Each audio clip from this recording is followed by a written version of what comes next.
Здравейте!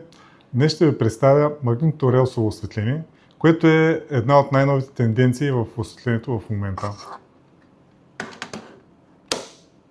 То може да бъде изпълнено в два варианта. Когато имаме гипсокартон, можем да сложим шината за вграждане и втория вариант е шината за открития монтаж, която става много по-бързо и много по-лесно и стои много добре. Ще обърнем първо внимание на шината за вграждане. Тя е в два размера, 1 метър и 2 метра. Като съответно може да се реже, може и да се удължава. Как става това?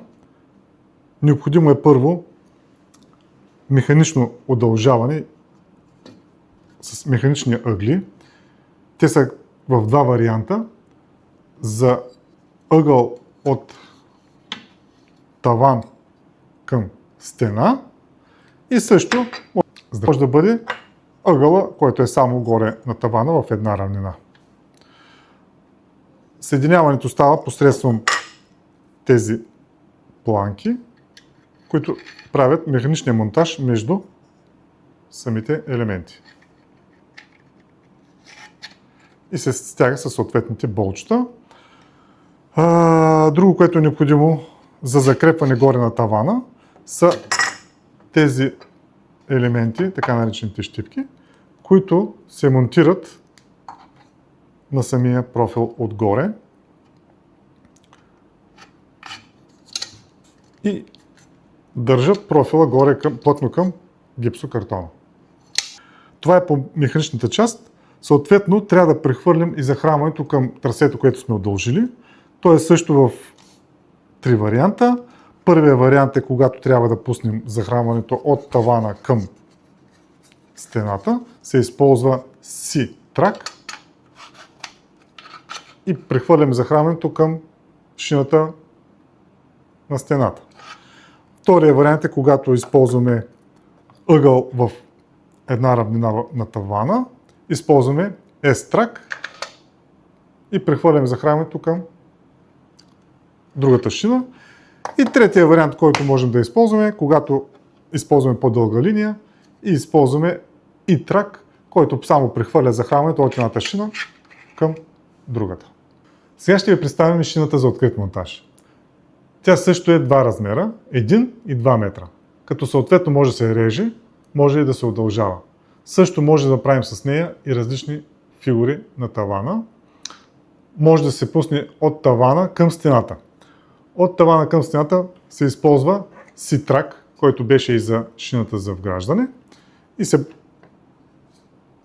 прехвърля захранването от едната шина, от тавана към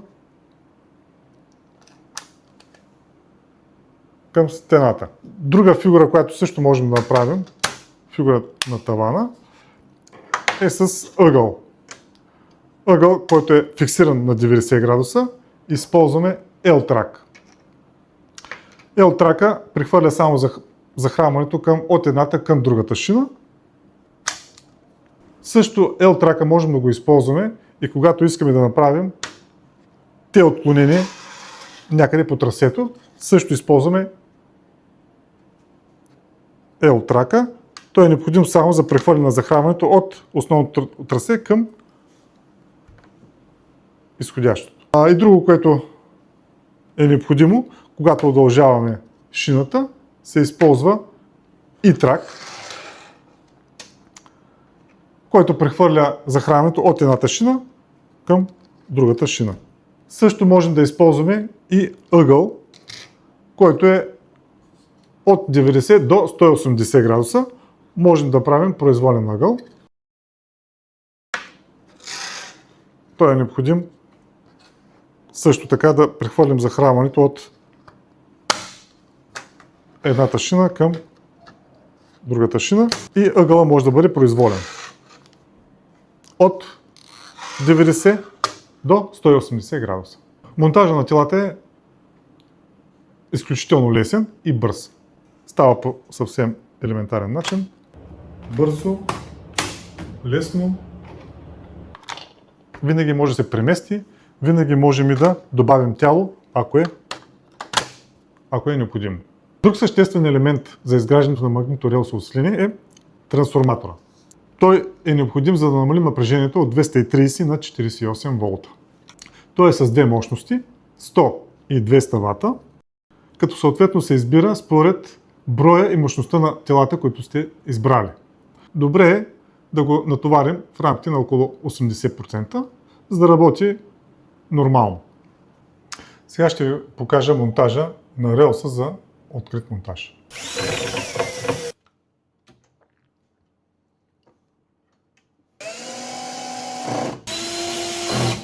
Сега ще ви покажем в няколко стъпки начина на монтаж на телата и трансформатора на вече изградена система.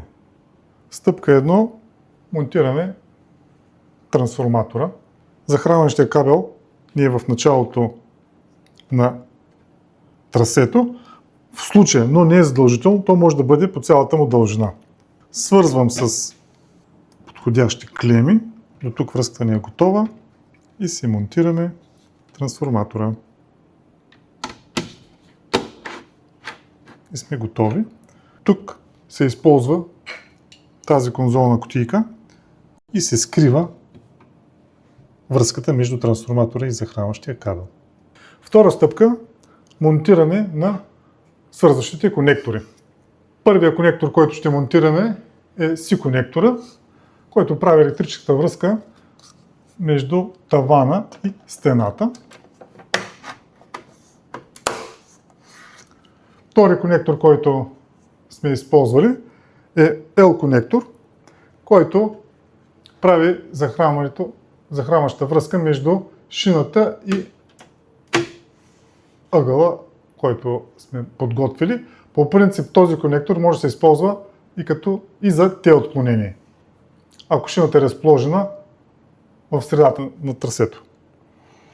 Имаме и I-конектор, който съединява две шини, прехвърля захранването на двете шини. Стъпка 3. Монтиране на осветителните тела. Те се монтират много бързо и лесно.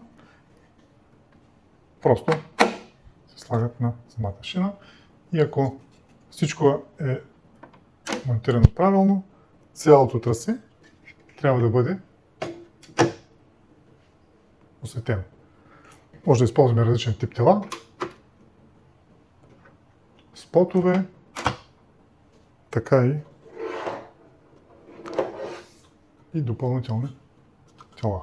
Телата винаги могат да бъдат допълвани, могат да бъдат размествани.